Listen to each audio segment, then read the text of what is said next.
मौला दिल का जाने छोड़ा, क़ल्बे नूरी पाए सिला, दिल को कर दे ओ इना, जिसमें चमकी कलमा ला इलाहा इल्लल्लाह, ला इलाहा ला इलाहा इल्लल्लाह। আসমানের মালিক তুমি আল্লাহ, জমিনের মালিক তুমি আল্লাহ।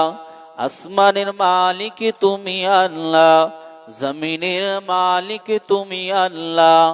উম্মত আমরা রাসূলুল্লাহর, আমরা বান্দা তুমি আল্লাহ। লা ইলাহা ইল্লাল্লাহ, লা ইলাহা লা ইলাহা ইল্লাল্লাহ, মুহাম্মাদুর রাসূলুল্লাহ।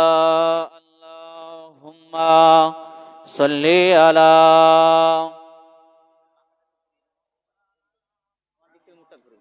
ওয়া আলা আলি সাইয়্যিদিনা। قال الله تعالى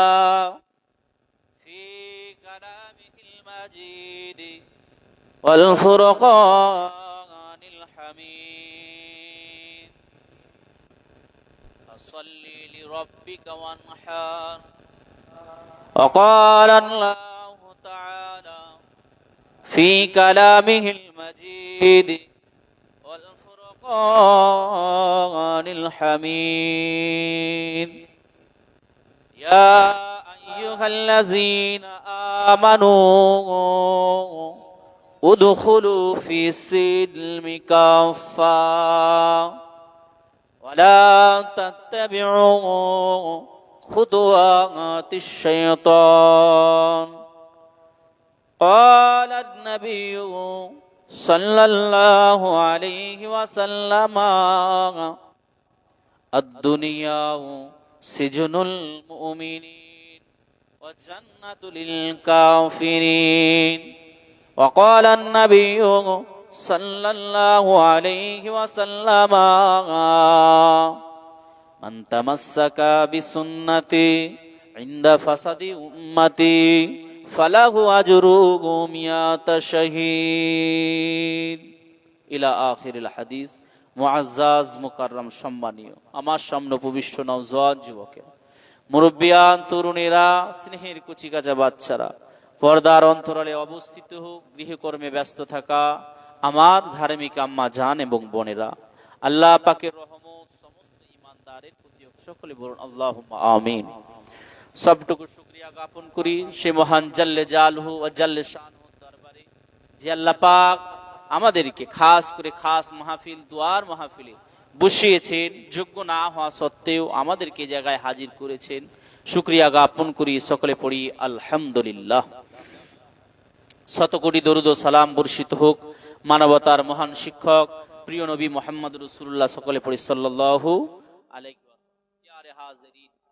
আজকের এই মাহফিল খাস মাহফিল, ওয়াজ মাহফিল নয়, দুয়ার মাহফিল, আকিকাকে কেন্দ্র করে।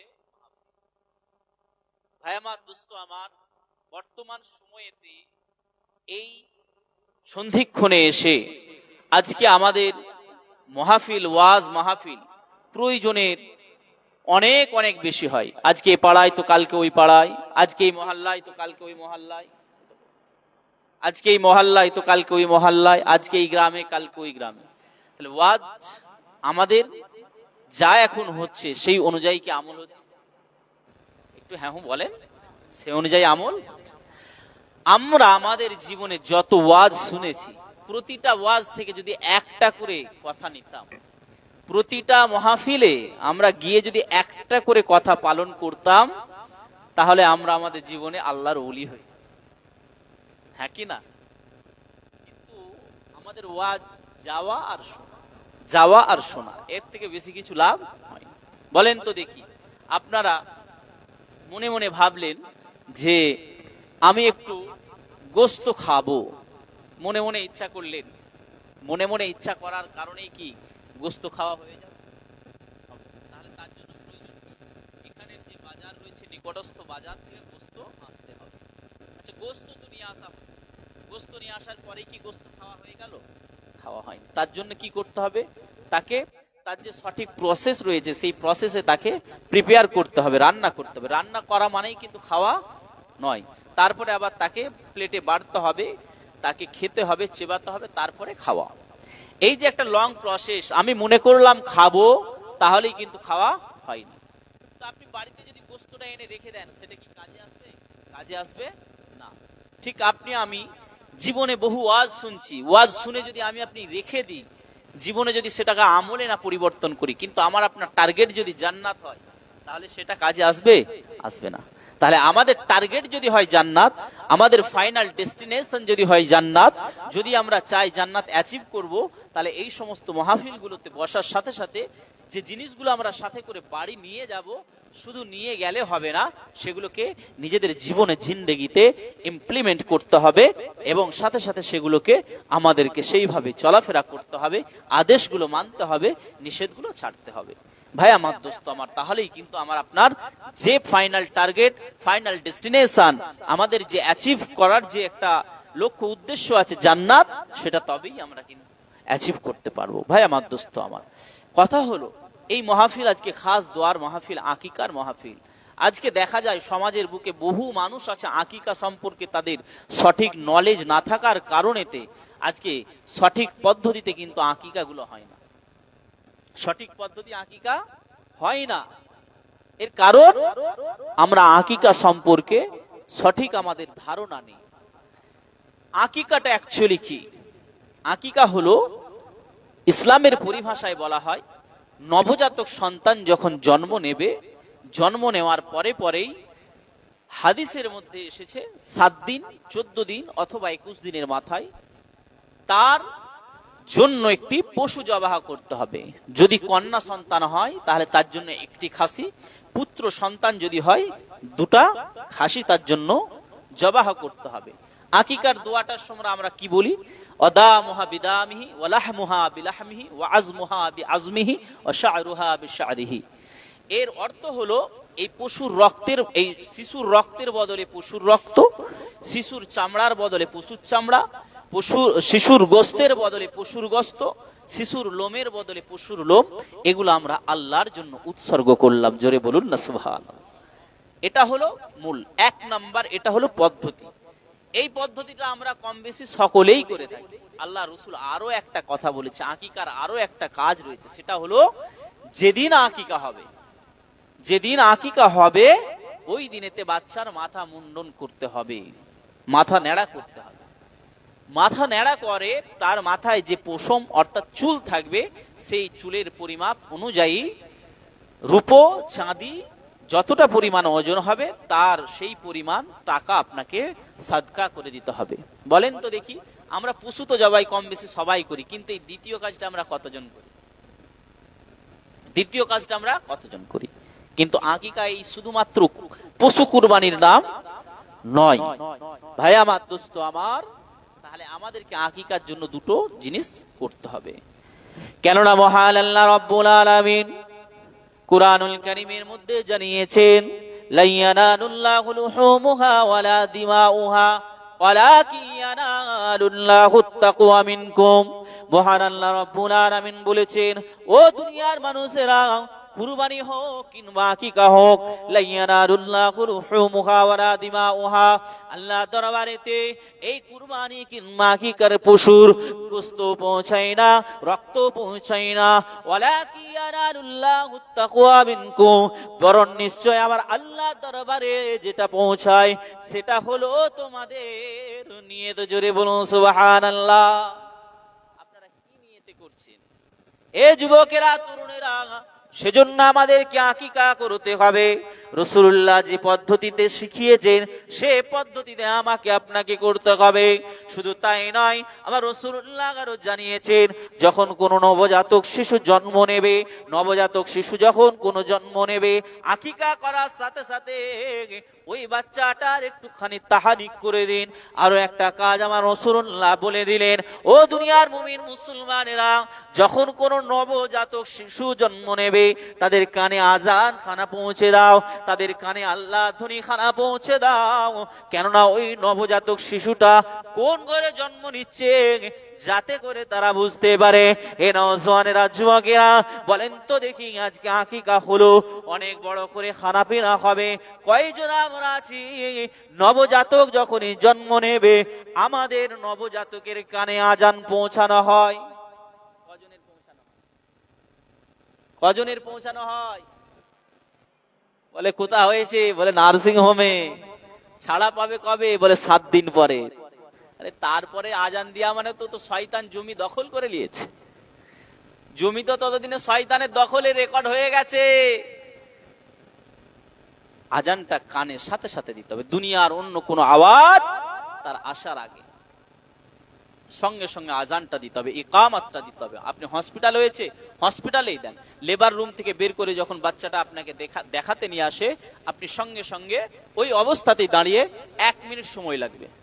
ও মওলানা পাচ্ছেন না, মনে মনে ভাবছেন হুজুরকে নিয়ে এসে দিতে হবে, কোন আলেমকে দিয়ে না, যে আছে তাকেই দিয়ে দেন। আপনি আব্বা, আপনি পিতা, আপনি দেন, আপনি না পারেন আপনার সাথে যিনি আছে তাকেই দেন। কিন্তু আজকে মুসলমানদের অবস্থা এমন, আমরা আজানটাও ঠিকঠাক জানি না, অথচ 5 ওয়াক্ত আমরা আজান শুনছি না শুনিনি? আপনাদের গ্রামে মাশাআল্লাহ মসজিদ আছে, ইমাম সাহেব হুজুর আছেন, আজান 5 ওয়াক্ত হচ্ছে, আজানের শব্দগুলো আমরা মুখস্থ করি না। আমরা এমন মুসলমান। তাহলে আমাদেরকে করতে হবে প্রপার যে ওয়ে রাসূলুল্লাহ বলেছেন সেটা। 1 নাম্বার হলো বাচ্চা জন্ম নেবে সাথে সাথে কি করতে হবে? তার কানে আজানটা দিতে হবে। দ্বিতীয় বললেন তার 7 দিন 14 দিন অথবা 21 দিনের মাথায় আকিকাটা দিয়ে দাও। আল্লাহ রাসূল বলেন আকিকার সাথে সাথে আরো একটা বিষয় তোমরা করো, সেটা হচ্ছে তাহানিক। তাহানিক করো। তাহানিকটা কি? রাসূলুল্লাহ বলেছেন তাহানিক হলো কোন একজন আল্লাহ ওয়ালা বুজুর্গ মানুষের একটু লালা থুথু মোবারক নিয়ে ওই বাচ্চার মুখে দিয়ে দাও, অথবা কোন মিষ্টি জাতীয় জিনিস, খেজুর, ওই আল্লাহওয়ালা ব্যক্তি, সেটা গ্রামের ইমাম হতে পারে, কোন হুজুর হতে পারে, কোন বুজুর্গ মানুষ হতে পারে, খেজুরটা চিবিয়ে ওই মিষ্টি অংশটা তার মুখ থেকে নিয়ে ওই বাচ্চার মুখে দিয়ে দাও। এটা হলো ইসলামের শরীয়তের নিয়ম। আজকে দেখা যায় অনেক মানুষ আছে বলে বিয়ের সময় আকিকা হবে। আপনাদের এদিকে নাই মাশাআল্লাহ, হয়তো অন্যান্য জায়গার কথা বলছে বিয়ে হবে, গরু জবাই হচ্ছে, বলছে হুজুর আকিকাটা হয়নি, এর আকিকাটা এই সময় হবে। তাহলে বিয়ের সময় আকিকা হবে। আল্লাহ রাসূল বলছে মৃত্যুর আগে পর্যন্ত দিলে চলবে। আচ্ছা বলেন তো দেখি, আপনাদের পাড়ায় জলসা হয়? মাশাআল্লাহ, পাড়ার জলসা হয়। জলসার সময় যে আলেম উলামারা আছে তার একটা নির্দিষ্ট সময় রয়েছে। আলেম উলামা আসলো, জলসা করলো, চলে গেল, একটা তাবারুক শেষে দেওয়া হয়। এই তাবারুকটা জলসা শেষে দিলে তার যে স্বাদ, তার যে আনন্দ, তার যে মজা, সেই মজাটা কি অন্যান্য সময় জলসার নামে তাবারুক করে দিলে মজাটা পাওয়া যায়? সামনে গেল আমাদের ঈদ, তাই না? এই ঈদের সময় নতুন কাপড় পরলে যে আনন্দ, যে মজা, অন্যান্য সময় সে নতুন কাপড় পরে সে আনন্দ পাওয়া যায় না। ভাই আমার, দোস্ত আমার, তাহলে যে কাজ যখনের জন্য সে কাজ তখনই করা ভালো। আপনার ভোডাফোন সিম আছে, এয়ারটেল সিম আছে, আপনি রিচার্জ করেছেন, বলেছেন রাত 12টা পর্যন্ত আপনার ফ্রি কথা হবে, একদিন আপনি আনলিমিটেড কথা বলতে পারবেন। আজকে আপনার রিচার্জ শেষ হবে, কালকে আপনার আর কথা বলা যাবে না। বলেন টাইমটা আছে আজকে 12টা পর্যন্ত, তাহলে আপনি কথা বলতে পারবেন আজকে 12টা পর্যন্ত, কালকে হয়ে গেলে টাইম শেষ, কথা আর বলা যাবে না, আবার নতুন রিচার্জ করতে হবে। এনাও জওয়ানেরা, যুবকেরা, সেজন্যই তোমার রাসূলুল্লাহ একটা নির্দিষ্ট টাইম বলে দিলেন, ও দুনিয়ার মুসলমানেরা, তোমরা আকিকাটা করে নাও। বাচ্চার 7 দিন অথবা 14 দিন অথবা 21 দিনের মধ্যে ওই বাচ্চাটার আকিকা করে নাও। কেননা আকিকা হলো বাচ্চার জন্য ঢাল স্বরূপ। ওই আকিকার মাধ্যমে ওই যে পশু জবাহ করা হলো, ওই পশুর গোশত, ওই পশুর রক্ত, ওই পশুর চামড়া আকিকা করার সাথে সাথে আল্লাহ রাসূল জানিয়েছেন আমার আল্লাহ পাক বড় বড় বিপদ আপদ থেকে ওই শিশুকে রক্ষা করবে। বড় বড় বিপদ আপদ থেকে ওই শিশুকে রক্ষা করবে ওই আকিকা। কিন্তু আমাদের সমাজে আজকে এই আকিকাটাকে একটা ট্র্যাডিশন, একটা ফ্যাশন মনে করে নিয়েছে। মনে মনে ভাবছে আমার ছেলের আকিকাটা আমি অনেক বড় করব, 300 লোক খাওয়াবো, 400 লোক খাওয়াবো, এই সিজার হয়েছে, এই ডেলিভারি হয়েছে, 20-25 হাজার টাকা খরচা হয়ে গেছে, এখন কি করে করব? এরাও জওয়ানেরা, যুবকেরা, আমি আপনাকে অনুষ্ঠান করতে মানা করিনি, কিন্তু ইসলাম যেটা যখন বলেছে, যে কাজটা যখন করতে বলেছে, আপনাকে আমাকে সে কাজটা তখনই করতে হবে।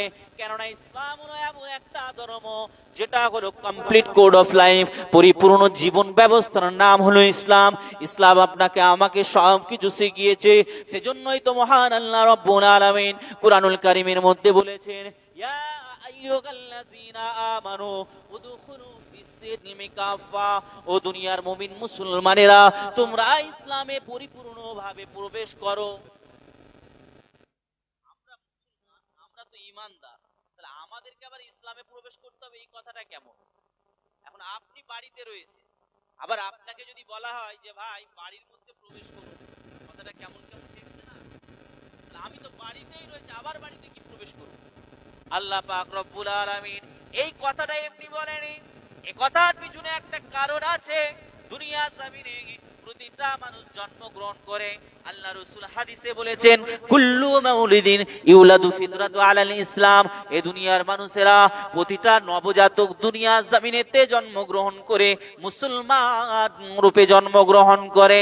তারপরে ওই মানুষটার পারওয়ারিশটা যেই পরিবেশেতে হয়, সে সেই ধর্ম অনুযায়ী বড় হয়। বাচ্চা হয়েছে, ডেলিভারি হয়েছে, নবজাতক দুইজনা, একটা শ্যামলদার ছেলে আর একটা আব্দুল রহমানের ছেলে। শ্যামলদার ছেলেও ডেলিভারি হয়ে যে ওয়ার্ডেতে রাখা হয়েছে, বাচ্চাদের যে ওয়ার্ড থাকে সেখানে রাখা হয়েছে, আর এদিকে আব্দুল রহমানের ছেলেটাকেও সেই ওয়ার্ডেতেই রাখা হয়েছে। তাহলে আব্দুল রহমানের ছেলেও যেখানে রয়েছে, শ্যামল ভাইয়ের ছেলেটাও সেখানে রয়েছে। দুই সন্তান পাশাপাশি শুয়ে আছে। হসপিটালে একটা বিশাল বড় একটা আগুন লাগার পর একটা দুর্ঘটনা ঘটে গেল। এবারে বাচ্চাদেরকে নিয়ে এদিক ওদিক করতে গিয়ে শ্যামলদার ছেলেটা চলে আসলো আব্দুর রহমানের ঘরেতে, আর আব্দুর রহমানের ছেলেটা চলে গেল শ্যামলদার ঘরেতে। জ্ঞানী গুণী বুদ্ধিজীবী মানুষ, আপনারা চিন্তা করে বলেন তো দেখি, এবারে এই যে আব্দুর রহমানের ছেলেটা শ্যামলদার বাড়িতে গেল, যখন বড় হবে ও কি পরিচয় দেবে? আর শ্যামলদার ছেলেটা যে আব্দুর রহমানের বাড়িতে আসলো, ও যখন বড় হবে ও কি পরিচয়? শ্যামলদার ছেলেটা আব্দুর রহমানের বাড়িতে মানুষ হচ্ছে, যখনই একটুখানি ফুটফুটে হলো, 2 বছর বয়স হলো, 3 বছর বয়স হলো, আব্দুর রহমান ভাই আমার হাতটা ধরে গিয়ে গ্রামের বক্তব্যে ইমাম সাহেবের কাছে দিল, বলল, ভাই আমার ছেলেটা একটু আরবি পড়বে, কোরআন পড়বে, একে একটুখানি দিন ইসলামের শিক্ষা দিন। আবার শ্যামলদার ওই আব্দুর রহমানের ছেলেটা যে শ্যামলদার বাড়িতে গিয়ে উঠলো, ওই ছেলেটার যখন আবার একটু বয়স হবে, সেও আবার মন্দিরে নিয়ে যাবে, তার পুরোহিতকে বলবে একেও একটু আমার ধর্মের শিক্ষা এবং দুইজন ভিন্ন পরিচয়ে বড় হবে। কিন্তু দুইজন কিন্তু জন্মগতভাবে আলাদা আলাদা ছিল। আল্লাহ রাসূল বলছেন, না, প্রত্যেকটা মানুষ জন্মগ্রহণ করে কুল্লু মাউলিদিন ইউলাদু ফিতরাতু আলাল ইসলাম, প্রত্যেককেই জন্মগ্রহণ করে ইসলাম মুসলমান রূপে। জোরে বলুন না সুবহানাল্লাহ। তাহলে আমি আমার আপনার তো ঈমান বাই ডিফল্ট আছে, তারপরেও আল্লাহ বললেন কেন? তোমরা পরিপূর্ণ ইসলামে প্রবেশ করো। আমার আল্লাহ এজন্যই বললেন, দুনিয়া জমিনে মানুষেরা ঈমান আনার পরেতে পরিপূর্ণভাবে ইসলামে প্রবেশ করে না। কেননা চাচা নামাজও পড়ে, আবার গিয়ে জমির আলো ছাটে, চাচা হজও করে এলো, আবার হজ করে এসে বারাসাতের মোড়েতে ঘুরছে আর 52 দানা তসবিহ নিয়ে ঘুরছে। বলে, চাচা কি ব্যাপার, হজ তো করে এলে, কাজকর্ম কি আর কিছু করেন না? বলে, না বাবা না, হজ করে এসেছি বাবা, তোমার চাচি মানা করেছে, আল্লাহ আল্লাহ করি আর অন্য কিছু করি না। বলে, তাহলে চাচা সংসার খানা কি করে চলে? বলে, বাবা তেমন কিছু নয়, 2-4টে মানুষকে একটু কিছু টাকা আমি ধার দিয়ে রেখেছি। বুঝতে পারছেন তো? বলে, 2-4টে টাকা একটু কিছু মানুষকে ধার দিয়ে রেখেছি। এ যুবকেরা, তরুণেরা, আমার আল্লাহ তাআলা সেজন্য বললেন, ও দুনিয়ার মুসলমানেরা, তোমরা বাবা ঈমান আনো ঠিকই কথা, পরিপূর্ণভাবে ইসলামের মধ্যে আসতে হবে। কেননা আল্লাহ কোরআন আবার জানিয়েছেন, আফাতুমিনুনা বিবাদিল কিতাবি ওয়া তাকফুরুনা বিবাদ। আল্লাহ রাসূল বলেছেন, ও দুনিয়ার মানুষেরা, তারা আল্লাহর কোরআনের কিছু অংশকে মানে, আবার কিছু অংশকে অস্বীকার করে। যেটা তাদের মতের সঙ্গে মিলে যাবে সেটা তারা মেনে নেয়, যেটা তাদের মতের সঙ্গে মিলবে না সেটা তারা ছেড়ে দেয়। এই কথাটা আল্লাহ পাক রব্বুল আলামিন তদানীন্তন সময়ের কুফফারে কুরাইশদের জন্য বলেছিল, কেননা তারা আল্লাহর বনি ইসরাইল কওমের মানুষেরা এমন ছিল, তারা তাদের আইন কানুন গুলোকে তাওরাতে যা আল্লাহ পাক রব্বুল আলামিন বলেছিল তারা কিছু অংশ মানতো আর কিছু অংশ তারা মানতো না। কিছু অংশ মানতো, কিছু অংশ মানতো না। যেটা তাদের জন্য কঠিন মনে হতো সেটা তারা মানতো না, বলে না ই মানা যাবে না। বললেন নবী মুসা আলাইহিস সালামকে তাওরাত, মুসা আলাইহিস সালাম যেমন আমাদের জন্য কুরআন হলো আমাদের ধর্মগ্রন্থ, বনি ইসরাঈলদের জন্য আল্লাহ মুসা আলাইহিস সালামের তাওরাত নাযিল করেছেন। এই তাওরাতের মধ্যে আল্লাহ পাক রব্বুল আলামিন বললেন, মানুষ যদি ব্যভিচার করে, কোন মানুষ যদি ব্যভিচার করে, জিনা করে, তাহলে তার শাস্তি হলো কোমর পর্যন্ত মাটির নিচে পুঁতে দাও, পাথর মেরে মেরে মেরে ফেলো। বনি ইসরাইল কওমের মানুষেরা বলে, ওরে বাপ রে বাপ, এই যদি নিয়ম হয়, এ তো কঠিন নিয়ম, এই নিয়ম মানা যাবে না। বর্তমান সময়ে ভারত সরকারের কাছে আপিল করা হয়েছে, রাষ্ট্রপতির কাছে, যে একটা আইন আনার জন্য, যে ভারতবর্ষে কেউ যদি ধর্ষণ করে আর তার যদি প্রমাণ পাওয়া যায়, তাকে মানে একবারে মৃত্যুদণ্ড দেওয়া হোক, এই আইনটা করে দেওয়া হোক। এখনো পর্যন্ত রাষ্ট্রপতির কাছে সে আইন কি আটকে পড়ে আছে, এখনো মৃত্যুদণ্ড কার্যকরে এই আইনটা এখনো পাস হয়নি। কেন পাস হয়নি? কেননা যদি এই আইনটা পাস হয়ে যায়, কোনো একটা শ্রেণীর মানুষের জন্য খুব বেশি অসুবিধা হয়ে যাবে, তাহলে দেখা যাবে চোর বাঁচতে যে, বুঝতে পেরেছেন, চোর বাঁচতে যে গিরাম উজাড়, গোটা গাই তো পুরা, মহলম কোথায় লাগাবে? বড় বড় নেতা নেত্রী যারা রয়েছে, যারা নিজেদেরকে এলিট শ্রেণীর পার্সন মনে করে, যারা নিজেদেরকে সুশীল সমাজ মনে করে, অনেকেই তো তারা ধর্ষণের সঙ্গে জড়িত আছে। যদি আইন পাস হয়ে যায়, তাহলে সবগুলোকেই তো চলে যেতে হবে। এ যুবকেরা, তরুণেরা, বনি ইসরায়েলরাও তাই মনে করলো, বনি ইসরায়েল কওমের মানুষরাও তাই মনে করেছিল, এই আইন মানা যাবে না, এই আইন স্বীকার করে নেওয়া যাবে না। মহান আল্লাহ রব্বুল আলামিন আরো একটা আইন আল্লাহ রব্বুল আলামিন তাওরাতে দিলেন। আইনটা হলো,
সকলে মহব্বতের সঙ্গে দরুদ শরীফ পড়েন। আল্লাহুম্মা সাল্লি আলা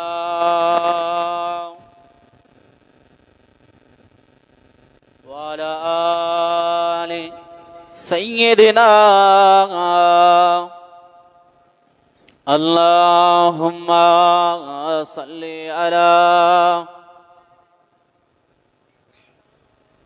ওয়া আলা আলি सैयदना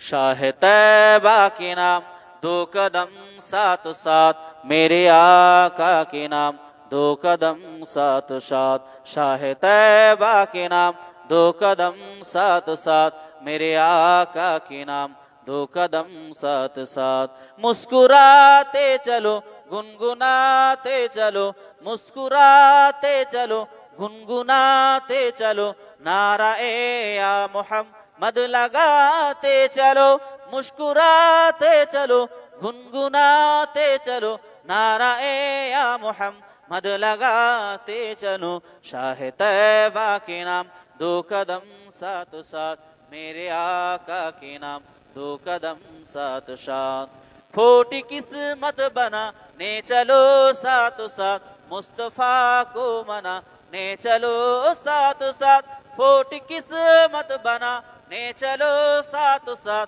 मुस्तफा को मना ने चलो साथ साथ शाह तैबा के नाम दो कदम साथ साथ मेरे आका के नाम दो कदम साथ साथ कारवाने मोहम्मद रुकेगा नहीं कमली वाले का झंडा झुकेगा नहीं कारवाने मोहम्मद रुकेगा नहीं कमली वाले का झंडा झुकेगा नहीं शाह तैबा के नाम दो कदम साथ साथ मेरे आका के नाम दो कदम साथ साथ ऐ गुलामाने अहमद खुदा की कसम ऐ गुलामाने अहमद खुदा की कसम खून लेते नहीं खून देते हैं हम ऐ गुलामाने अहमद खुदा की कसम खून लेते नहीं खून देते हैं हम शाह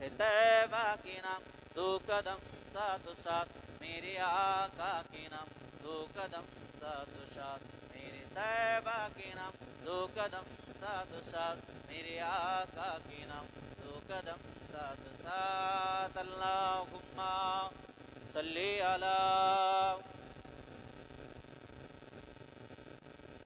वाला आले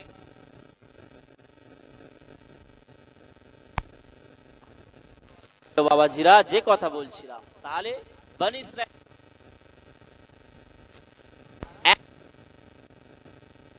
আল্লাহ পাক রব্বুল আলামিন বললেন বনি ইসরাইল কওমের মানুষদেরকে যে তোমরা কি দাও যাকাত দাও যাকাত জামাল তোমরা অর্জন করেছো তার যাকাত দাও বনি ইসরাইল কওমে আল্লাহর নবী মুসা আলাইহিস সালামের চাচাতো ভাই ছিল তার নাম হলো কারুন কি নাম বললাম কারুন কারুনকে আল্লাহ প্রচুর সম্পদ দিয়েছিল অর্থ সম্পদ আল্লাহ যা দিয়েছিল আমার আপনার কল্পনার বাইরে এই কারুনকে আল্লাহ যা সম্পদ দিয়েছিল তার 70টা গোডাউনের চাবি ছিল একটা 70টা গোডাউনের চাবি ছিল একটা তালাও ছিল চামড়ার আর চাবিও ছিল চামড়ার তার 70টা গোডাউন চাবি একটা এইভাবে তার এত গোডাউন ছিল যে 70 জন যুবক ওই চাবি বয়ে নিয়ে যেতে গিয়ে তাদের কাঁধ বেঁকে যেত চিন্তা করতে পারছেন 70টা গোডাউনের চাবি একটা ওই রকম এত গোডাউন ছিল যে 70 জন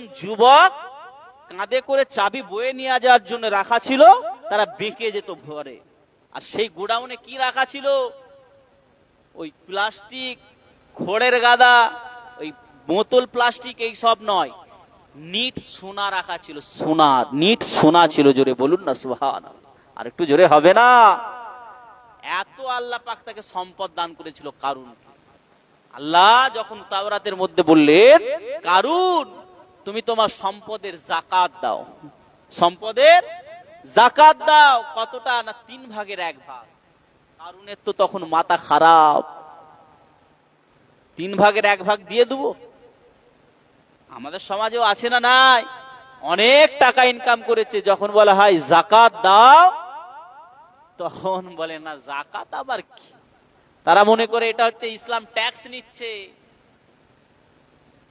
আল্লাহ নবী মুসা আলাইহিস সালাম কারুনকে জানিয়ে দিলেন ও ভাই কারুন তোমাকে যাকাত দিতে হবে তোমাকে যাকাত কানা দিতে হবে আল্লাহ রাব্বুল আলামিনের অর্ডার আল্লাহর নিয়ম, আল্লাহর হুকুম, তোমাকে যাকাত না দিতে হবে। আল্লাহ নবী মুসা আলাইহিস সালামকে কারণ বলেছিল যাকাত আমি দেব না, আমার মাল আমি ইনকাম করেছি, আমার মাল আমি উপার্জন করেছি, পরিশ্রম করেছি আমি, আর ওই পরিশ্রমটা আমি আল্লাহকে দিয়ে দেবো, এত সহজ নয়। কেন আল্লাহ কি মুসার আল্লাহ কি গরিব হয়ে গেছে? তাকে আমি যাকাত দেবো? ফেরাউন এই কারণ কি করলো? যাকাত দিল না। মনে মনে এবারে একটা প্ল্যান করলো, মুসা আলাইহিস সালামকে একটুখানি বসাতে হবে। বলল সামনেই একটা প্রোগ্রাম আছে, ওই দিনেতে একজন মেয়ে মহিলাকে ফিট করলো, মহিলাকে বলল কারণ যে তুমি বলবে মুসা আলাইহিস সালাম যেহেতু বলেছে যে তাওরাতে লেখা আছে যাকাত দিতে হবে, তাওরাতের আইন যদি মানতে হয় সেটা আমার জন্য যেমন আর মুসার জন্য তেমন, তাওরাতের একটা আইন মানা যাবে না, সব আইন মানতে হবে, মানলে তো সব মানতে হবে। কারণ কি করলো? মুসা আলাইহিস সালামকে অপবাদ দেওয়ার জন্য একজন মহিলাকে তৈরি করলো। বলল তুমি গিয়ে ওই সভাতে যখন মুসা আলাইহিস সালাম ভাষণ দেবে, তুমি বলবে তোমার সঙ্গে মুসা, নবী মুসা অবৈধ সম্পর্ক করেছে, ব্যভিচার করেছে। জোরে বলুন না নাউজুবিল্লাহ। মহিলা রাজি হলো না। এই কারণ দেখছে মহিলাকে যদি রাজি করাতে হয় এমনি এমনি তো হবে না, কিছু মাল খসাতে হবে। ও কি করলো? বললো ঠিক আছে, তুমি যদি এই কাজটা করতে পারো তাহলে তোমাকে বিপুল পরিমাণে সম্পদ দেওয়া হবে। তো মেয়ে সম্পদের লোভে পড়ে মেয়ে রাজি হয়ে গেল। যখন দিনক্ষণ আসলো, সময় আসলো, নবী মুসা আলাইহিস সালাম ময়দানে বক্তব্য দিচ্ছেন, ওই সময়তে দিতে দিতে দিতে দিতে বলছেন, ওই মহিলা দাঁড়িয়ে গিয়ে বলছে, ও নবী মুসা, আপনার সঙ্গে আমার একটা কথা আছে। বলে কি আছে? বলছে তাওরাতের একটা নিয়ম মানতে হবে না, যা আছে তাওরাতে সবই মানতে হবে। বলছে না, সব মানতে হবে।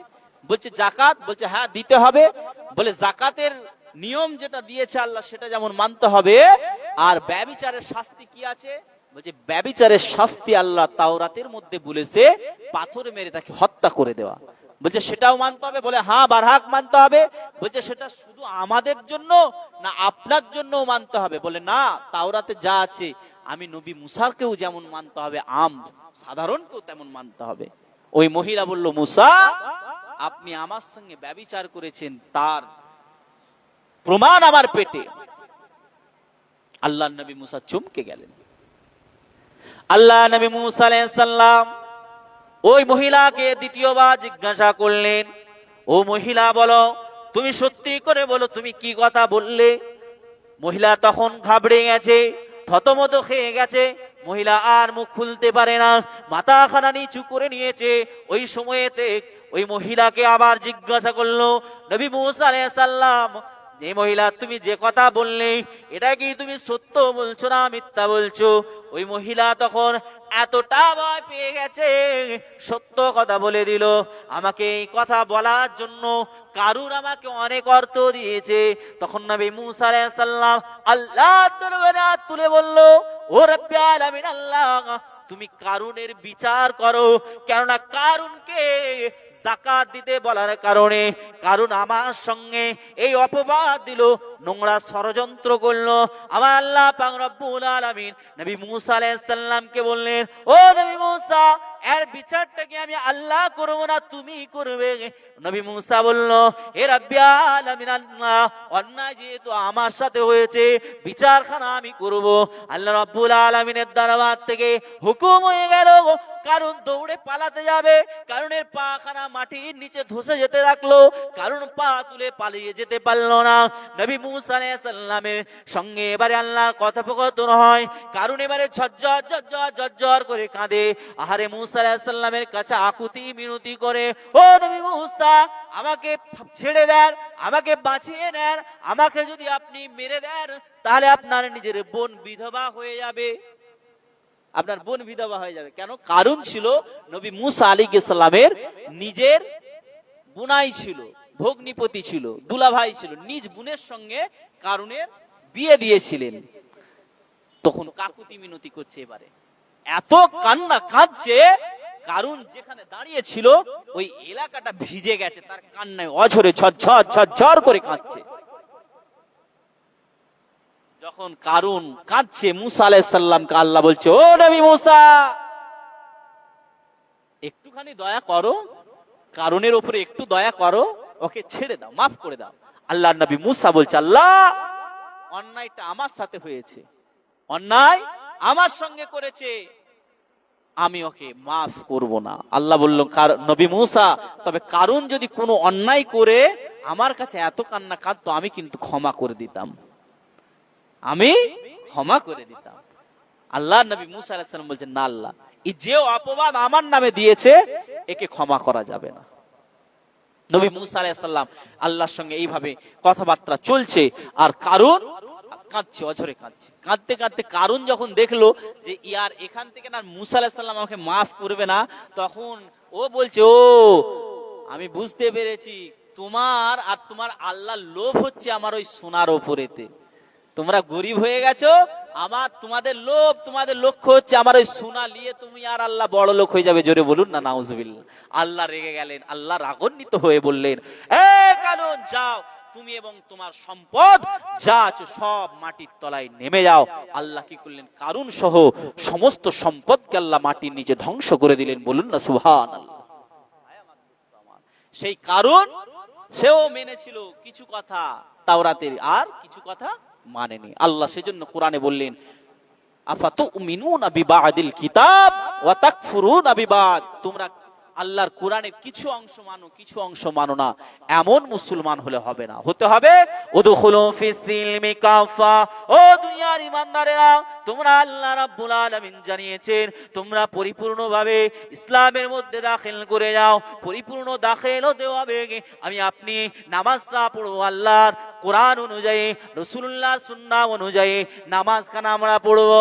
আবার আমরা যখন ইনকাম করতে যাব, আমাদের ইকোনমিক্যাল লাইফে চলে যাব, তখন আমি আপনি ইসলামের আইন অনুযায়ী ইনকাম করব না। হালাল কামাচ্ছি কে হারাম কামাচ্ছি আমি আপনি দেখবো না। আমি আপনি রোজা খানা রাখি, আল্লাহ কিভাবে রাখতে বলেছে, রাসূলুল্লাহ কিভাবে শিক্ষা দিয়েছেন, সেভাবে আমি আপনি রোজা রাখবো।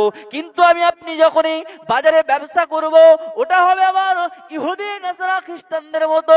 আমি আপনি যখন আবার মসজিদে চলে যাব, মসজিদ কেন নির্মাণ করব, দান যখন করব ইসলাম অনুযায়ী, আবার আমি আপনি যখন রাজনীতিটা করতে যাব, ওটা আবার হবে ইহুদি খ্রিস্টান নাসারা বৌদ্ধ জৈনরা যেভাবে শিখিয়ে দিয়েছে সেভাবে রাজনীতি।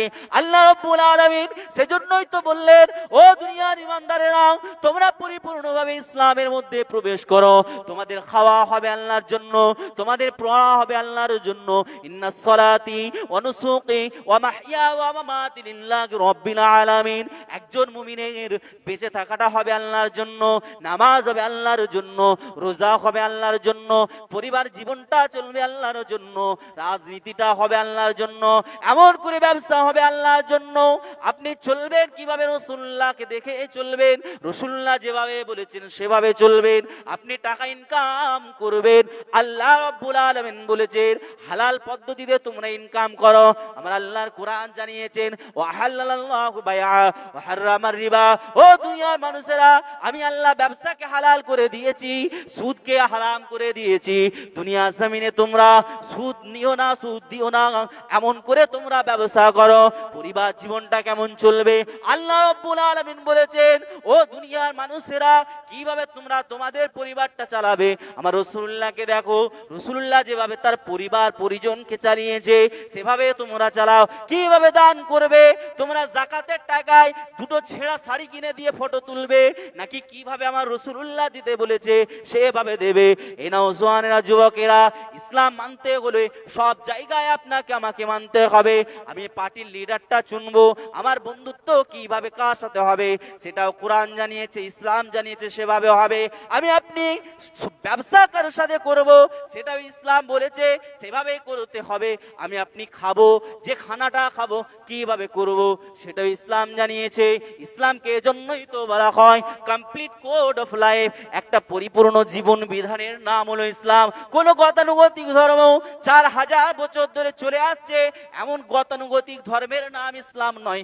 ইসলাম আপনাকে সব শিখিয়েছে, আপনার গুড মর্নিং থেকে শুরু করে গুড নাইট পর্যন্ত কি হবে, একজন নবজাতক বাচ্চা জন্ম থেকে শুরু করে কিভাবে তার লালন পালন হবে, তার এডুকেশন লাইফ, তার সামাজিক জীবন, তার সোশ্যাল লাইফ, তার পলিটিক্যাল লাইফ, তার রাজনৈতিক জীবন, তার এমন করে এডুকেশন লাইফ। এই যুবকেরা, তরুণেরা, জন্ম থেকে মৃত্যু পর্যন্ত একমাত্র পৃথিবীর জমিনে ইসলামের শিক্ষা দিয়েছে কিভাবে করবে।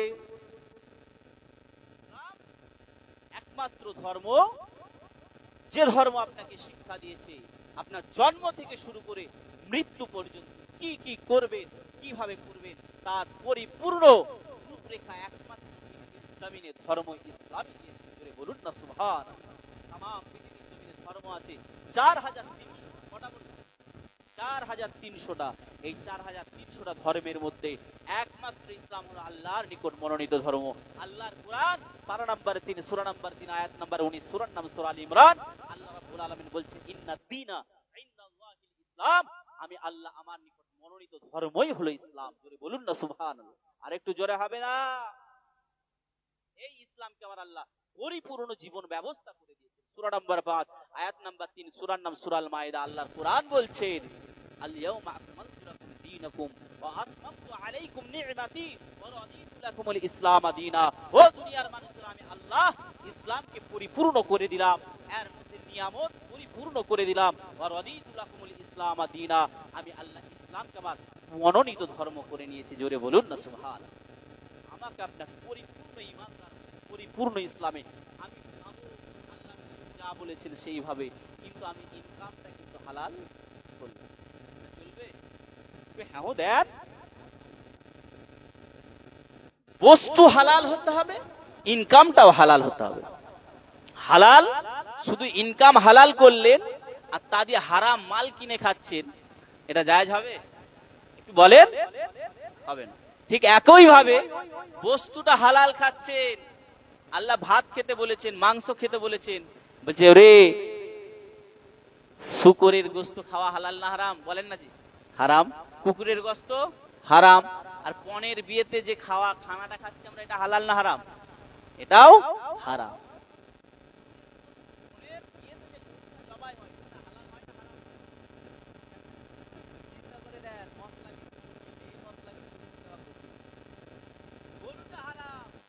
পদ্ধতি যেটাতে করছি আমরা, সেটা কি হালাল না হারাম? সেটা তো হালাল। হালাল হারাম টাকায় ইনকাম করে, হারাম টাকায় বলে ওই বস্তুটা হারাম হয়ে যাবে। আর কেউ যদি জেনে শুনে বুঝে হারাম জানার খায়, ঈমান চলে যাবে। আমাদের মালটাও হালাল হতে হবে,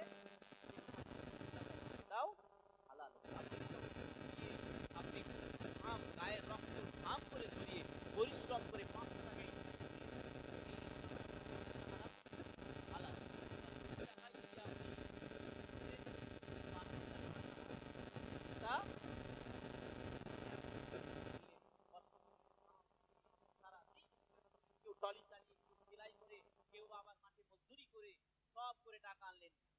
টাকা টাকা দিয়ে লটারির টিকিটটা কাটলেন, ওটা হারাম না হালাল?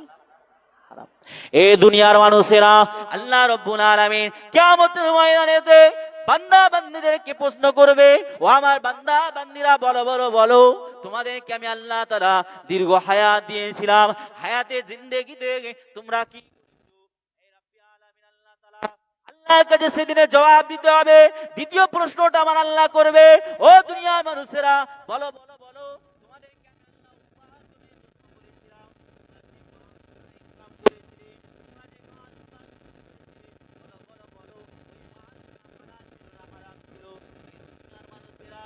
ঘরে ফিরে আসুন, আল্লাহর দিকে ফিরে আসুন, আল্লাহর কাছে জবাবদিহি করতে হবে। হুজুর আমার আগে বলছিলেন মানুষদেরকে আমার আল্লাহ কিয়ামতের দিনেতে প্রশ্ন করবে। আরো একটা প্রশ্ন আল্লাহ করবে, ও যুবকেরা, জওয়ানেরা, আমি তোমাদেরকে যৌবন দিয়েছিলাম, ওই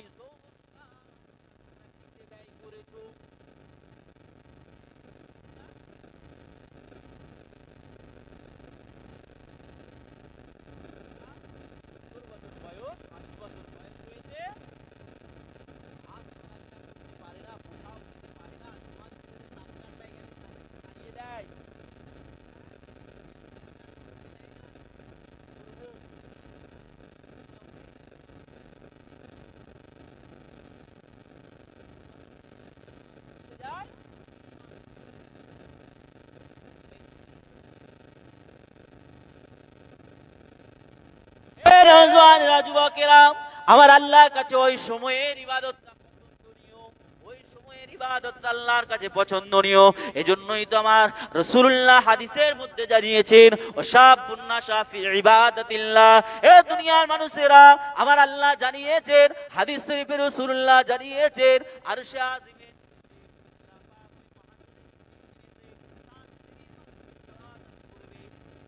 একমাত্র আল্লাহর আরশের ছায়া ছাড়া কিছু থাকবে না। ওই দিনটা কেমন হবে? ওই দিনটা এমন হবে, বাপ ছেলের বুকের উপরে পা দিয়ে দাঁড়িয়ে থাকবে, ছেলে বাপের বুকের উপরে পা দিয়ে দাঁড়িয়ে থাকবে, মা মেয়ের বুকের উপরে পা দিয়ে দাঁড়িয়ে থাকবে, মেয়ে মায়ের বুকের উপরে পা দিয়ে দাঁড়িয়ে থাকবে। যার উপরে ক্ষমতা চলবে সে তার উপরে দাঁড়িয়ে থাকবে, কেননা জমিনটা পুড়ে লাল তামাক হয়ে যাবে।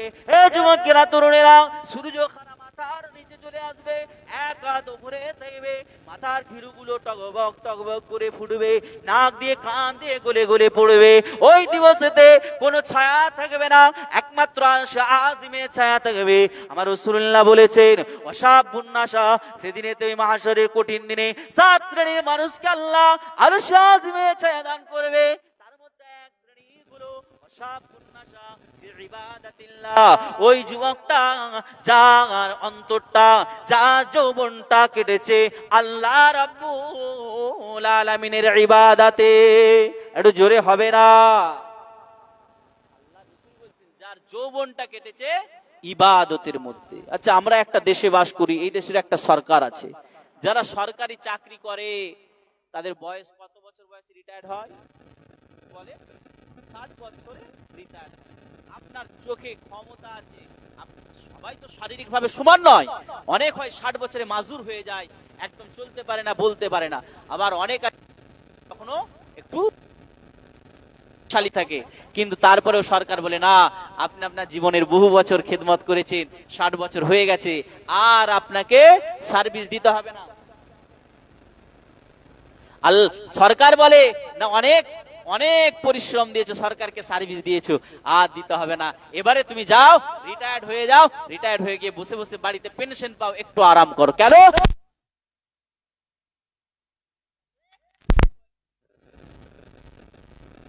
একটু ভুল হয়ে যায়, সরকারের অনেক বড় ক্ষতি হয়ে যেতে পারে। যদি 100 লিখতে গিয়ে আর একটা শূন্য বাড়িয়ে দেয়, তাহলে 1000 হবে, আবার 10 লক্ষের পিছনে একটা শূন্য লাগিয়ে দিলে 1 কোটি হয়ে যাবে, সরকারের অনেক বড় ক্ষতি হয়ে যাবে। অতএব ক্ষমতা থাকার পরেও বলবে, না, যাও, তুমি গিয়ে বাড়িতে রেস্ট করো, আমরা পেনশন দেবো, বাড়িতে বসে বসে খাও। চিন্তা করেন, একটা দেশের সরকার যদি সরকার চালাতে গিয়ে এতটা সাবধানতা অবলম্বন করে যে তোমার বয়সকালে সার্ভিস আমার দরকার নেই। চাচা, তুমি ভাবছো, জওয়ান যুবক ভাই আমার, তুমি ভাবছো 60 বছর যখন হয়ে যাবে, দাড়িটা সাদা হবে, চুলটা সাদা হবে, মেয়ের বিয়েগুলো দিয়ে দিই, তারপরে নামাজে যাব। তোমার নামাজ আল্লাহ নেবে তো? নেবে তো? ওই সময় যখন রুকু করবে, রুকুটা ঠিকভাবে করতে পারবে না, সিজদায় যাবে, সিজদায় যে 1 মিনিট ওয়েট করতে পারবে না, তুমি তাশাহুদে বসবে, তাশাহুদটা তোমার ঠিকভাবে হবে না, বারবার তুমি যাবে মসজিদে, কন্ট্রোল হবে না, তোমার পেচ্ছাপ লুঙ্গি হয়ে যাবে। ভাই আমার, দোস্ত আমায় তারাবি দাঁড়াবে, দাঁড়াতে তুমি পারবে না। আবার একটা নতুন আমাদের ব্যায়াম ঢুকেছে, মসজিদে মসজিদে চেয়ারে বসে নামাজ। আপনাদের এদিকে নেই মাশাআল্লাহ, আছে?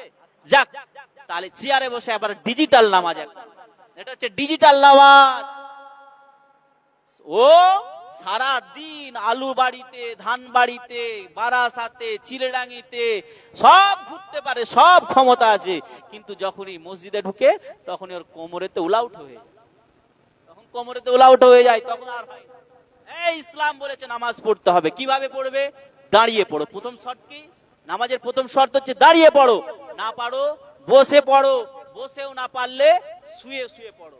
কিন্তু ইসলাম কোথাও বলেন তুমি চেয়ারে বসে নামাজ পড়ো। তুমি চেয়ারে কেন বসবে? চেয়ারে বসে যাবে না, চেয়ারে বসে নামাজ যাবে না। আপনি বসে না পারেন বাবু হয়ে বসে পড়েন, বাবু হয়ে না বসে পারেন শুয়ে পড়েন, কিন্তু ওইভাবে নামাজ চলবে না। বেয়াদবি, আল্লাহর সঙ্গে বেয়াদবি। ভাই আমার, দোস্ত আমার, কারো মনে ব্যথা দেওয়ার জন্য বলছি না, কথাগুলো বললাম কারণ আমাদের অবস্থা বলছি, এটা হচ্ছে আমাদের অবস্থা। বলেন না যে আপনাদের এখানে নাই, অন্যান্য জায়গার কথা বলছি। আমি দেখছি সারা দিন ঘুরছে, সাইকেলে ঠেলে ঠেলে লাইন করতে যাচ্ছে, নামাজটা কিন্তু এসে ও চেয়ারে পড়ছে। এই নওজোয়ানেরা, যুবকেরা, এজন্যই তো আল্লাহ রাব্বুল আলামিন জওয়ান বয়সের ইবাদতটাকে এত বেশি পছন্দ করেন, আমার আল্লাহ রব্বুল আলামিন কেন বেশি পছন্দ করবেন না? জওয়ান যুবক অবস্থায় ছেলেটার হাতে অপশন থাকে, ছেলেটার হাতে অপশনটা থাকে। তুমি চাইলে যে এমন করে মদের আড্ডায় যেতে পারো, তুমি চাইলে গোনা করতে পারো, তুমি চাইলে লটারি কাটতে পারো, তুমি চাইলে তাস খেলতে পারো, তুমি চাইলে ঘন্টার পর ঘন্টা ক্লাবে গিয়ে অতিবাহিত করতে পারো, তুমি চাইলে গাঁজা খেতে পারো, তুমি চাইলে মদ খেতে পারো, তুমি চাইলে লটারি কাটতে পারো, সব তুমি করতে পারো। কিন্তু আল্লাহর জন্য যদি আপনি ওই সমস্ত কিছু ছেড়ে দিয়ে ইবাদতের জন্য যান, আল্লাহকে ভয় করে যদি আপনি সমস্ত বাজে কাজ ত্যাগ করে দেন, নিষিদ্ধ কাজগুলো ত্যাগ করে দিয়ে আল্লাহর দিকে ফিরে আসেন, ইসলামের দিকে ফিরে আসেন, আমার আল্লাহ এত বেশি খুশি হয়ে যায়, মাহাশরে কঠিন দিনেতে আল্লাহ আরশে আযমের ছায়া দান করে দেবে। আর একটু জোরে হবে না? আমাদেরকে ইসলামের দিকে ফিরে আসতে হবে পরিপূর্ণ রূপে। নামাজও পড়বো, সুদও খাবো, রোজাও রাখবো, আলো ছাঁটবো, দানও করবো, লোকের টাকাও মেরে নেবো, মানে মানে শ্রমিকের পারিশ্রমিক দেব না, এই করলে ধান্দাবাজি চলবে না। আপনি হজ করতে যাচ্ছেন, ভালো কথা, হাজী সাহেব চাচা হজ করেছেন, কিন্তু ভাইয়ের হকটা ঠিকঠাক বুঝিয়ে দিয়ে যাচ্ছেন তো? একটু রাখতে হবে। তাহলে আমরা সব করব, ইবাদত করব, ইবাদতে আবার ফাঁকও রেখে দেবো, ও করলে হবে না, ও করলে হবে না। মুক্তেসার করব শেষ কথা বলে, আল্লাহ রাব্বুল আলামিনের রাসূল মসজিদে নববীতে বসে আছেন, বসে বসে বলছেন, ও আমার সাহাবীরা, মানহুমুল মুফলিস, মানহুমুল মুফলিস, ও আমার সাহাবারা বলো গরীব কে? সাহাবারা বলছেন, ইয়া রাসূলুল্লাহ, হাবিবাল্লাহ। মাইকের আওয়াজটা একটু বাড়াও, আওয়াজটা কমে গেল, এত কষ্ট হচ্ছে। আল্লাহ রাসূল বলছেন, মানহুমুল মুফলিস, ও আমার সাহাবারা গরীব কে? সাহাবারা বলছে, ইয়া রাসূলুল্লাহ, মাল্লা দিরহামা, যার দিরহাম নেই, টাকা নেই, পয়সা নেই, যে একবেলা খেতে পায়, যে একবেলা খেতে পায় না, এ হচ্ছে গরীব। আল্লাহ রাসূল দর করে কাঁদছে, দর করে কাঁদছে। বললেন সাহাবারা, ইয়া রাসূলুল্লাহ, আপনি কাঁদছেন কেন? আল্লাহ রাসূল বললেন, ও আমার সাহাবারা, তোমাদের উত্তরটা ঠিক হয়নি। আল্লাহ রাসূল সাহাবারা বলছেন, ফিদাকা আবি উম্মি ইয়া রাসূলুল্লাহ, আপনার কদমে আমাদের পিতামাতা কুরবান হয়ে যাক। ইয়া রাসূলুল্লাহ, তাহলে সঠিক উত্তরটা কি হবে? আল্লাহ রাসূল বললেন, ও আমার সাহাবারা, হাসরের ময়দানে একজন মানুষ দাঁড়াবে, যার নামায়ে আমলে পাহাড় পাহাড় পরিমাণ নেকি, নামাজের নেকি, রোজার নেকি, হজের নেকি, দান সাদকার নেকি, কিন্তু ওই ব্যক্তি আল্লাহর সামনে দাঁড়াবে, দাঁড়ানোর পরে তার পিছনে একটা লম্বা লাইন লেগে থাকবে, তার পিছনে একটা লম্বা লাইন লেগে থাকবে। আল্লাহ পাক বলবে ওই ব্যক্তিটিকে ডেকে, কি ব্যাপার? বলবে, ইয়া রাসূলুল্লাহ, হাবিবাল্লাহ হুজুর, দুনিয়া জমিনে আমি ছিলাম ইতিম। আল্লাহ রাব্বুল আলামিন মহাশরে ময়দানে বলবে, বলো বলো বলো, তোমার কি ব্যাপার? আল্লাহ রাব্বুল আলামিন কে ওই যুবক ছেলেটা বলবে, রব্বিয়া আলামিন, আমি দুনিয়া জমিনে ইতিম ছিলাম, দুনিয়া জমিনে আমি ইতিম ছিলাম। আমি যখন ছোট ছিলাম আমার বাবা মা মারা যায়, ওই আমার সম্পদগুলো টাকা পয়সাগুলো আল্লাহ রাব্বুল আলামিন এই ব্যক্তির কাছে গচ্ছিত রাখা ছিল। যখন আমি সাবালক হয়ে গেলাম, যখন আমি প্রাপ্ত বয়স্ক হয়ে গেলাম, যখন আমি আমার প্রাপ্ত ওই সম্পদগুলো চাইতে গেলাম, ওই দুনিয়া জমিনে ওই মানুষটার টাকার বল ছিল, জনবল ছিল, রাজনৈতিক পাওয়ার ছিল, ওই মানুষটা আমাকে তাড়িয়ে দিয়েছিল। রব্বি আলামিন আল্লাহ, সেদিন আমি দুর্বল ছিলাম, আমি কিছু করতে পারিনি। রব্বি আলামিন আল্লাহ, আজকে আপনার নিকট আমি বিচার দিলাম, আপনি হলেন আহকামুল হাকিমিন, আপনি হলেন সুন্দর বিচারকারী। হে রব্বি আলামিন আল্লাহ, আপনি বিচার করুন। আল্লাহ রাব্বুল আলামিন ফেরেশতাদেরকে বলবে, ও আমার ফেরেশতারা, যাও যাও যাও, ওর নামায়ে আমলের নেকি থেকে কিছুটা নিয়ে এই পাওনাদারকে দিয়ে দাও। ওই পাওনাদার চলে যাবে, আবার একজন সামনে দিয়ে আসবে, এসে বলবে, রাব্বি আলামিন আল্লাহ, দুনিয়ার জমিনে আমি ওর কাছে পরিশ্রম করেছিলাম, দুনিয়ার জমিনে আমি ওর কারিগর ছিলাম, দুনিয়ার জমিনে আমি মজুর খেটেছিলাম ওর কাছে। রাব্বি আলামিন আল্লাহ, আমার সঠিক পারিশ্রমিক দেয়নি। দুনিয়ার জমিনে যখন চাইতে গেলাম, ওর জনবল ছিল, ওর লাঠির বল ছিল। হে রাব্বি আলামিন আল্লাহ, আজকে আপনি আহকামুল হাকিমিন, আপনি বিচার করুন। আল্লাহ আবার ফেরেশতাদেরকে বলবে, ওর নামায়ে আমল থেকে নেকি নিয়ে পাওনাদারকে দিয়ে দাও। হে যুবকেরা, তরুণেরা, হে নবী পাকের প্রেমিকেরা, একজন করে আসবে, নেকি দেওয়া হয়ে যাবে, সমস্ত নেকি ওই ব্যক্তির নেকি আমলনামা থেকে নেকিগুলো শেষ হয়ে যাবে। আবার দেখা যাবে নেকি শেষ হয়ে গেছে, এখনো পাওনাদারের লাইন বাকি আছে। আল্লাহ এবারে ডেকে বলবে, ও আমার ফেরেশতারা, যাও যাও যাও যাও যাও, ওর নামায় আমলে নেকি আছে নাকি? বলবে না আল্লাহ নেকি নাই। আল্লাহ বলবে যাও পাওনাদারদের নামায় আমলে গুনাহ আছে নাকি দেখো। বলে হ্যাঁ আল্লাহ গুনাহ আছে। পাওনাদারদের নামায় আমলের গুনাহগুলো নিয়ে ওই ব্যক্তির মাথায় চাপিয়ে দেবে। আমার রাসূলুল্লাহ বললেন ও আমার সাহাবারা, ও আমার সাহাবারা, ওই যে ব্যক্তি কিয়ামতের মাহশরের ময়দানেতে নেকির পাহাড় নিয়ে দাঁড়িয়েছিল, উঠেছিল নেকির পাহাড় নিয়ে, কিন্তু ওই গুনাহর পাহাড় নিয়ে ওই মাহশরের ময়দানে অসহায় হয়ে দাঁড়িয়ে থাকবে, ওই ব্যক্তি হলো আল্লাহর নিকটে গরীব। ওই ব্যক্তি হলো গরীব। নেকির পাহাড় নিয়ে উঠবে কিন্তু গুনার পাহাড় নিয়ে দাঁড়িয়ে থাকবে।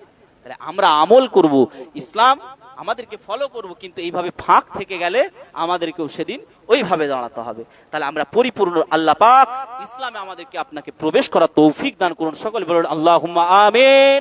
আল্লাহ পাক বক্তা এবং শ্রোতা সকলকে শোনা বলার থেকে বেশি বেশি করে আমল করার তৌফিক দান করেন। সকলে বলুন আল্লাহুম্মা আমিন। দরুদ শরীফ পড়ুন আল্লাহুম্মা।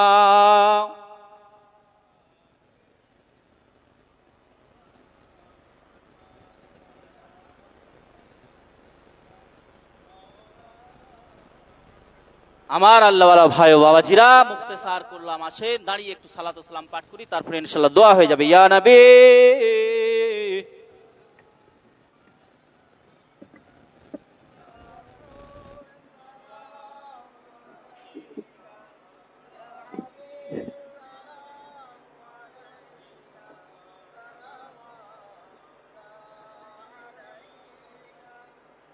যারা এখনো আছেন আশেপাশে ঘোরাফেরা করছেন, ঘোরাফেরা না করে চলে আসেন, দোয়া হয়ে যাবে আর কিছুক্ষণ পরেই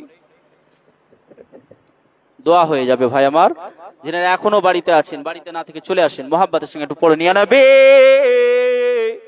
সালামুন ইয়া রাসূল ইয়া হাবিব।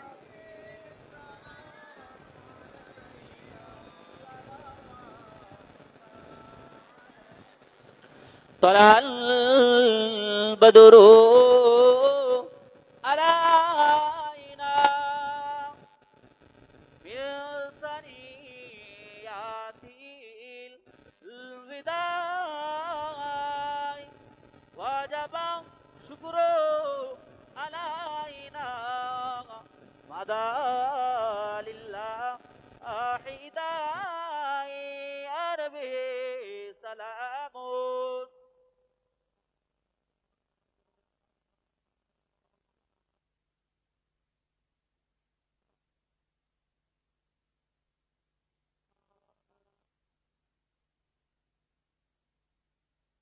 আজানে শুনি আপনার নাম, কালেমায় পড়ি আপনার নাম, নামাজে যারা আপনাকে সালাম, আপনি যে নূরে মুজাসসাম ইয়া রাব্বি সালামুন।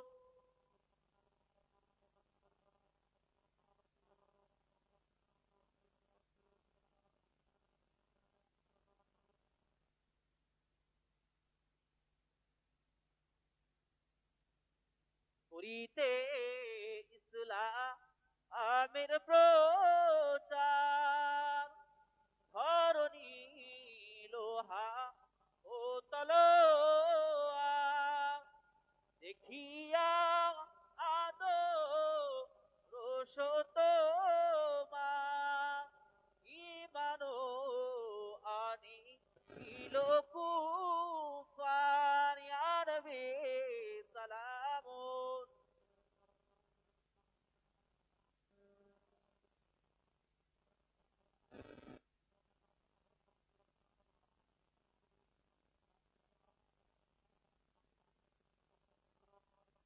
বসে যান ইয়া রাব্বি।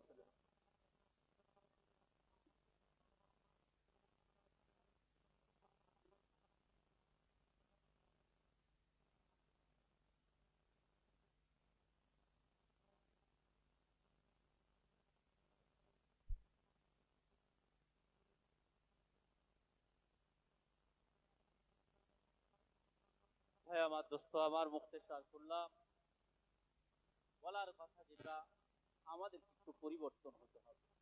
পাঁচ টানা নামাজ, 5 ওয়াক্ত নামাজ, 1 মাস রোজা আল্লাহ আমাদের উপর ফরজ করে, সাথে সাথে হুকুকুল্লাহ, হুকুকুল ইবাদ, ভাইয়ের হক, প্রতিবেশীর হক আমাদেরকে একটুখানি আদায় করতে হবে। বেশি আমল নয়, অল্প আমল জান্নাতে যাওয়ার জন্য যথেষ্ট। অল্প আমল জান্নাতে যাওয়ার জন্য যথেষ্ট, কিন্তু আমাদের কোন আমলটা আল্লাহর কাছে পছন্দ আমরা জানি না। তাই আমরা নামাজ করব, রোজা রাখবো, প্রতিবেশীর হক গুলো আমরা আদায় করব। আল্লাহ রাব্বুল আলামিন আমাদের পরিবারগুলো ইসলামী আইন অনুযায়ী চালানোর তৌফিক দান করেন। সকল বলুন আল্লাহুম্মা আমিন। সবাই একবার আলহামদুলিল্লাহ শরীফ আমার বন্ধু দোয়া।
আমাদের হাত দুখানাকে কবুল মঞ্জুর করে নিন আল্লাহ। আয় রব্বি আলামিন আল্লাহ, এত বড় আল্লাহ, জোহরের ওয়াজ আল্লাহ, শাওয়াল আপনার দরবারে হাত আমাদের গুনাহ ক্ষমা করে দিন আল্লাহ।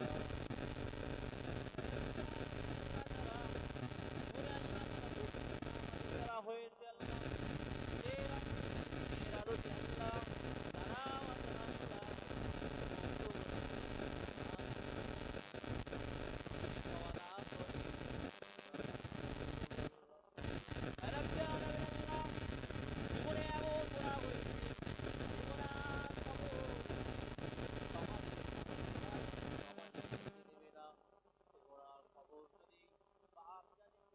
পরিচয় দেবে না, যদি জানে আর বাপ বলে সমাজে পরিচয় দেবে না আল্লাহ।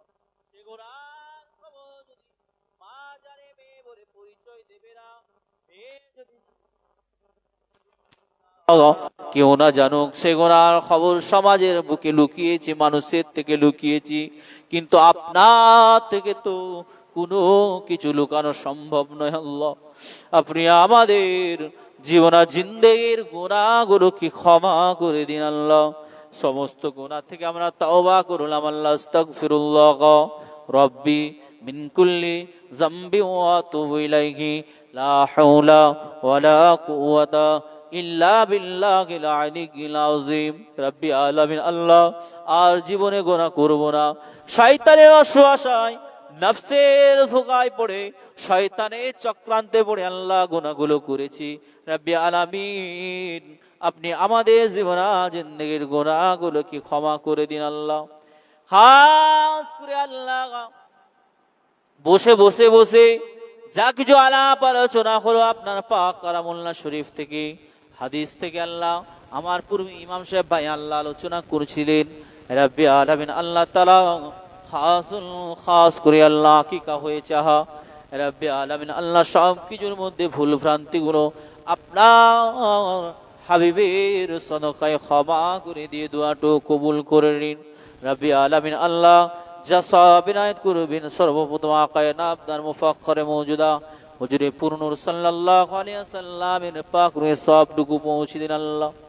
হুজুরের ওসিলা করে তামাম নবীন, সিদ্দিকিন, শুহাদা, সালিহিন, তাবিঈন, তাবিঈন, বুজুর্গান দ্বীন, আইম্মায়ে মুস্তাকিদিন, খুলাফায়ে রাশিদিন, হুফাজে কিরাম, হুজ্জাজে কিরাম, ইমানদার মাত্র জিন ও ইনসান সকলের রুহে সব পৌঁছে দিন আল্লাহ। রব্বি আলামিন আল্লাহ তাআলা খাস করে আল্লাহ আপনার দরবারে হাত তুলে আমিন আমিন আমিন আমিন করি আল্লাহ। আমাদের যাদের আল্লাহ জনম দুঃখিনী বাপ দুনিয়া জমিনে নাই, হাজি বাপের একটি নাম বাপ, দুনিয়ার বড় বড় দায়িত্বগুলো আল্লাহ আপনি আমাদের পিতার কাঁধে তুলে দিয়েছেন। পিতা দেখে সন্তান ঘুমাচ্ছে, সকালবেলা চলে গেল, আবার রাত্রে বেলা ফিরে আসলো, বহু পরিশ্রম করে আল্লাহ আবারও এসে দেখে আল্লাহ সন্তান ঘুমিয়ে। আহারে আল্লাহ বুকের রক্তকে ঘাম করে পানি করে দিয়ে সন্তান সন্ততির এক মুঠো খাবার অন্ন জোগাড়ের জন্য আল্লাহ যে বাপ এত পরিশ্রম করেছে, সে বাপ যাদের দুনিয়া জমিনে নাই, সেই পিতার কবরে সব পৌঁছে দিয়ে কবরগুলোকে জান্নাতের বাগান বানিয়ে দিন আল্লাহ। যে মায়ের একটি নাম মা, দুনিয়া জমিনে এই মায়া মমতা আল্লাহ মা ছাড়ার কার অন্তরে আপনি দান করেছেন আল্লাহ। আরে কলিজা ছেড়া ভালোবাসা, নারী ছেড়া ভালোবাসা, বুকের রক্তকে 2.5 বছর দুগ্ধ করে পান করিয়েছে, সে মা কখনো বিরক্ত হয়ে যায়নি। সন্তান এত কান্না কেঁদেছে, এত ব্যথা বেদনা দিয়েছে, তারপরে মা কখনো ফেড আপ হয়ে যায়নি। রব্বি আলামিন আল্লাহ তাআলা সেই মা যাদের দুনিয়ার জমিনে নাই, সেই মায়ের কবরে সব পৌঁছে দিয়ে কবরটাকে জান্নাতের বাগান বানিয়ে দিন আল্লাহ। খাস করে দাদা দাদি, নানা নানি, আত্মীয় স্বজন, আহলে আজওয়াজ, প্রতিবেশী প্রতিজন আল্লাহ যারা দুনিয়ার জমিন থেকে আমাদের চলে গেছেন, সকলের কবরে সব পৌঁছে দিয়ে কবরগুলো জান্নাতের বাগান বানিয়ে দিন। হাজিরানে মাজলিস ভাই আমার আল্লাহ বড় মহাব্বত করে ইন্তজাম করেছে আল্লাহ। ভাইয়ের দাদা দাদি, নানা নানি, আত্মীয় স্বজন, আহলে আজওয়াজ খানদান যিনারা নীরব নগরে অন্ধকার কবরে চলে গেছেন, সকলের কবরে সব পৌঁছে দিয়ে কবরগুলোকে জান্নাতের বাগান বানিয়ে দিন আল্লাহ। রাব্বি আলামিন আকড়ি, সিরাডাঙ্গি, রাব্বি আলামিন তদনী অঞ্চলে আল্লাহ আশেপাশে যত গোরস্থান আছে, মাইয়েতারা যারা দুনিয়া জমিন থেকে চলে গেছেন, সকলের কবরে সব পৌঁছে দিয়ে কবরগুলোকে জান্নাতের বাগান বানিয়ে দিন আল্লাহ। খাস করে আল্লাহ আকড়ির একজন যুবক, জওয়ান যুবক ছিলেন, আমাদের মোহাব্বতের মানুষ, ভালোবাসার মানুষ, আমার মরহুম মহাসিন ভাই আল্লাহ। বড় মোহাব্বত করতেন, বড় ভালোবাসতেন আল্লাহ। রাব্বি আলামিন আল্লাহ সমাজের মানুষেরাও তাকে ভালো বলে পরিচয় দিয়েছে। যুবক ছেলেটা চলে গেল, আপনার দরবারে ডাকে সাড়া দিয়ে আল্লাহ রাব্বি আলামিন আমার মহাসিন ভাইয়ের কবরে সব পৌঁছে দিয়ে কবরটাকে জান্নাতের বাগান বানিয়ে দেন আল্লাহ। পরিবার পরিজন, মেয়ে ছেলে যারা দুনিয়ায় রয়ে গেল, তাদের অন্তরেতে সবরে জামিন দান করুন আল্লাহ। ও রাব্বি আলামিন আল্লাহ তাআলা খাস করে আল্লাহ হাজরানি মজলিস যে উদ্দেশ্য করে আল্লাহ রাব্বি আলামিন আকিকাকে কেন্দ্র করে আল্লাহ রাব্বি আলামিন আল্লাহ আপনি ভাইয়ের আকিকাকে কবুল মঞ্জুর করে নিন আল্লাহ। রাব্বি আলামিন ভাইয়ের মেয়ে বড় অসুস্থ আছে আল্লাহ, আপনি শিফায়ে কুল্লি আজিলা দান করুন আল্লাহ। রাব্বি আলামিন রোগ দেওয়ার মালিক আপনি, শিফাও দেওয়ার মালিক হলো আপনি আল্লাহ। দুনিয়ার কোনো ডাক্তার নেই, দুনিয়ার কোনো কবিরাজ নেই, দুনিয়ার কোনো ওষুধ নেই আল্লাহ ভালো করে দেবে, আপনার যদি হুকুম না হয় কোনো ওষুধ কোনো ডাক্তার আল্লাহ ক্ষমতা নেই। তাই আল্লাহ আপনার দরবারে হাত তুলেছি আল্লাহ রাব্বি আলামিন পশুর চামড়ার বদলে কন্যার চামড়া, রাব্বি আলামিন পশুর রক্তের বদলে বাচ্চার রক্ত, পশুর গোশতের বদলে রাব্বি আলামিন বাচ্চার গোশতের বদলে পশুর গোশত রাব্বি আলামিন আপনার নামে উৎসর্গ করা হয়েছে, তার বদৌলতে আল্লাহ আপনি তাকে শিফায়ে কুল্লি আজিলা দান করুন আল্লাহ। রাব্বি আলামিন আল্লাহ তাআলা খাস করে আল্লাহ আপনি তাকে সুস্থতা দান করুন আল্লাহ। যাবতীয় বিপদ আপদ মুসিবত থেকে আপনি হেফাজত করুন আল্লাহ। আসমানি বালা আসমানে তুলে নেন, জমিনি বালা জমিনে দাফন করে দেন। জিনজিন্নাতের বালা, শয়তানের শয়তানি, জাদুকারীর জাদু, চক্রান্তকারীর চক্রান্ত, হিংসুকের হিংসা থেকে আল্লাহ আপনি হেফাজত করুন আল্লাহ। হাত দুখানা নামায় আল্লাহ বানিয়ে ইন্তেজামকে আপনি আমাদের কবুল এবং মঞ্জুর করে নিন আল্লাহ। রাব্বি আলামিন আল্লাহ, আপনি আমাদের পাঞ্জেগানা 5 ওয়াক্ত নামাজ পড়া তৌফিক দান করুন আল্লাহ। মা বোনেদেরকে আল্লাহ পর্দা পুশিদার সঙ্গে জীবন যাপন করা তৌফিক দান করুন আল্লাহ। সারা জাহানের ভালাই করুন, মানবতার কল্যাণ করুন।